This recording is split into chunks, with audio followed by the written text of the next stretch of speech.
Have you ever had that feeling where your English is technically correct, but it just doesn't sound quite right? Like something's missing? Well, today we're going to get to the bottom of that. We're decoding the unwritten rules that take you from sounding like a textbook to a real fluent speaker.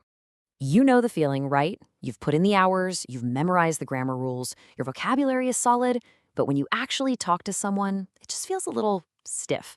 There's this gap, this disconnect between the English you learned in class and the way people actually talk every day. And boom, here it is. This slide just lays it all out. On the left, you've got that perfectly polite but kind of robotic exchange. But on the right, that's the real deal. It's quicker, it's casual, it's got a rhythm to it. It's filled with all those little phrases that show you're not just speaking English, you're comfortable in it. And that flow, that's exactly what we're aiming for. So here's our game plan. Think of this as a journey to level up your conversation skills. We're going to start with the absolute essentials, the everyday phrases. Then we'll figure out the real reason for small talk. After that, we'll tackle those imperfect filler words, and you might be surprised by what we find. And finally, we'll get into how to add some real color and personality to your speech. Okay, let's jump right into level 1, the building blocks. These are the absolute must-have, high-frequency phrases that are going to be your foundation for pretty much every conversation. Let's start with the first thing you say, greetings. It's so simple, but it makes a huge difference. Good morning just becomes morning. Hello is almost always hey or hi. And unless you're meeting royalty, it's good to see you is way more natural than it's a pleasure to meet you. And of course, your new best friends are what's up or how's it going, instead of this super formal, how are you doing? All right, next up, your conversational survival kit. Think of these as your secret weapons for when things get a little confusing. And seriously, don't ever be afraid to say, sorry, I didn't catch that.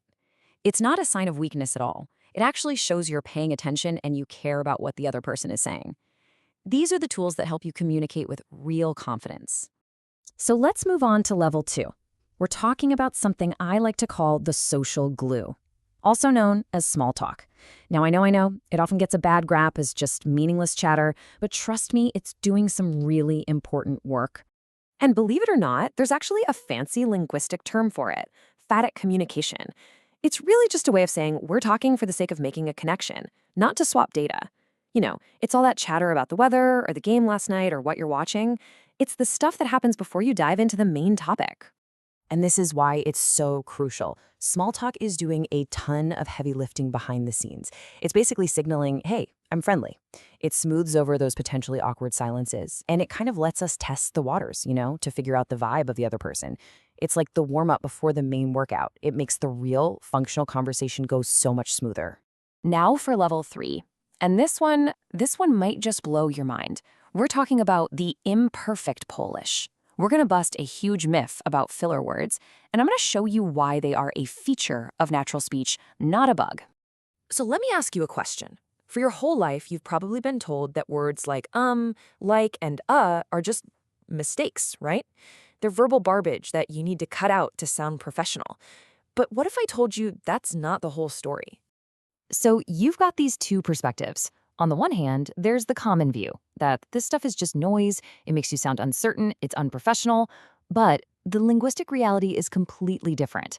These so-called fillers are actually packed with information.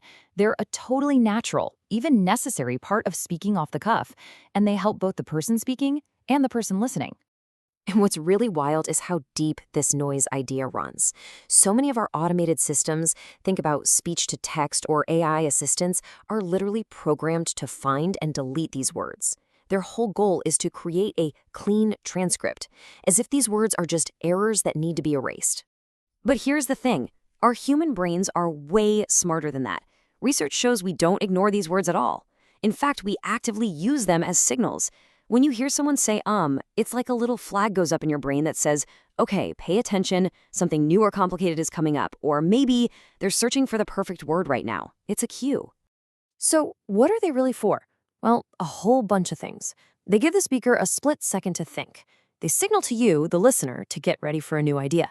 They can even make a statement sound a little softer, less direct. They're like a Swiss Army knife for conversation. The goal isn't to get rid of them completely. The key is just using them in moderation. And that brings us to our final level, speaking in full color.